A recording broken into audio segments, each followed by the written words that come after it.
Japan's long-governing Liberal Democratic Party, or the LDP, suffered a shock defeat in parliamentary elections that happened on Sunday. It also saw new right-wing populist groups make significant political ground. This could see a tectonic shift in Japan, a country that has been one of the world's most stable democracies. Prime Minister Shigeru Ishiba has vowed to stay on in his post after his Liberal Democrats and their coalition partner lost 19 of the 66 seats that were up for re-election. いつまでという期限を今考えておるわけではございません。先ほど申し上げましたように、アメリカの関税措置、あるいは物価高への対応、明日起こるかもしれない自然災害への対応、そして戦後最も複雑で厳しい安全保障環境、このような喫緊の課題について解決の道筋をつけると、全力で対応すると、そのことを申し上げておるところでございます。Now this means that the ruling party no longer controls the upper house of the Diet or the Japanese parliament. Now the ruling party is in a minority in both houses of parliament, and Prime Minister Ishiba is running a minority government in coalition with other parties. So much so, after Sunday's shock defeat, he's facing calls to step down after the setback wounded the Liberal Democrats, who have led Japan for all but 5 of the last 70 years. Ishiba and his party failed to convince enough voters that they were the party that could help resolve a host of challenges. The biggest concern was rising prices of staples like rice. There's also the tough tariff negotiations that are going on with the United States, and the growing burden that young people in Japan have to support an aging population and the kind of stress that this has placed on the working age population. The election results exposed a growing generational divide that is altering Japan's politics. The biggest gains were made not by the traditional liberal opposition, but by a gaggle of new parties that drew younger voters with stridently nationalist messages. Among them was Sanseito, a populist party led by a politician inspired by President Trump of America. Many are calling the leader of Sanseito Japan's Trump. For the first time, we are seeing far-right populism, similar to what we've seen in America and in Europe, also rise in Japan. Before all the votes had been entirely counted, powerful members of the governing party, the LDP, were already calling on the Prime Minister Ishiba to step down and take responsibility for what was a poor showing by his party. In fact, Taro Aso, who is a former Deputy Prime Minister, has said on record that he could not accept Ishiba staying on as Prime Minister. Mr. Ishiba has conceded defeat in a television interview late Sunday that the Liberal Democrats had not done well, had not done as per expectations, but he said he had no intention whatsoever of resigning. He said he still has important work to do, and that includes reaching a trade deal with the Trump administration, which Japan has failed to do so despite repeated rounds of talks. In fact, Trump slapped 25% tariffs on Japan bang in the middle of the campaign, something that hurt Ishiba and his party. 我が自由民主党、そして与党公明党、多くの優位な同志の方々、議席が得られなかったということは痛恨の極みであります。自由民主党総裁として心より深くお詫びを申し上げる次第でございます。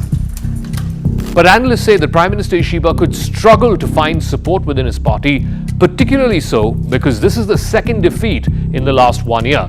Last year, the Liberal Democrats lost their majority in the lower house, which is the house which directly elects members of the parliament. And now this year, they've also lost their majority in the upper house. If Prime Minister Ishiba is forced to step down, it could create a political paralysis at a time when Japan faces an increasingly assertive China. There's also the ongoing tough tariff negotiations with Trump and with America. The biggest winners from Sunday night's vote were 2 new nationalist parties, the Democratic Party for the People and Sanseito. The Democrats gained 13 seats, more than doubling their total presence in the upper house. They're now up to 22. Sanseito, which is a newer and more extreme party, also won 13 seats, bringing their total to 15. Both parties managed to win over younger voters in Japan with populist appeals. They said that they will strengthen the military. They will also cut a consumption tax that has been paid for pensions and other costs to support Japan's growing population of senior citizens. Sanseito, which had barely been a presence in the national politics of Japan, rose almost overnight with promises to put Japan and Japanese first. The party called for stopping an influx of immigrants who fill jobs that have been left vacant amid Japan's declining birth rate. But Sanseito says that these foreigners threaten Japan's social stability. Japan has about 3 million or so foreign-born residents, which is still much less compared to immigrants in Europe or in America. Sanseito was born on YouTube during the COVID-19 pandemic. It spread conspiracy theories about vaccinations, about a cabal of global elites. The party broke into mainstream politics with its Japan First campaign. Sanseito became the talk of town, and particularly both in America and in Europe, because of the whole populist and anti-foreigner sentiment that the party stood for. The party's leader, Sohei Kamiya, a former supermarket manager and an English teacher, told Reuters before the election that he had drawn inspiration from the US President Donald Trump and his bold political style. He's also drawn comparisons with Germany's AfD and Reform UK, although right-wing populist politics is yet to take firm roots in Japan, much like they have in Europe and in the United States. In fact, he also controversially suggested that the Japanese emperor must go back to the pre-World War II tradition of keeping concubines, and that women should stay at home and raise children and not work. Voters interviewed at polling stations in Tokyo and other cities said that while some of these populist policies were too extreme for them, they wanted to protest against the ruling party, the Liberal Democrats. They say the LDP has lost touch. It is out of touch with the mainstream of Japan. Most of the people's anger was about rising prices of staples, particularly rice. Eventually, this may be more about teaching the ruling party a lesson more than the rise of right-wing populism in Japan.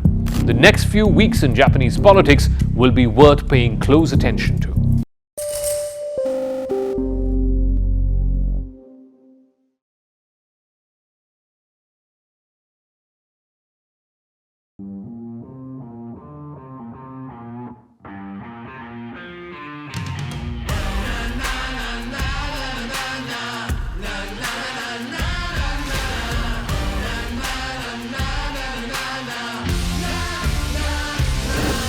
Make informed decisions with comprehensive analysis on the go.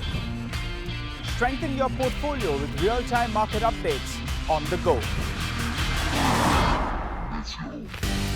Create effective strategies with insightful expert opinions on the go. Grow on the go with CNBC TV18, now streaming live 24/7 on YouTube. Hey, thank you for watching this on CNBC TV18. Hope you liked it. For more such interesting news and updates, follow CNBC TV18 on all the social media platforms.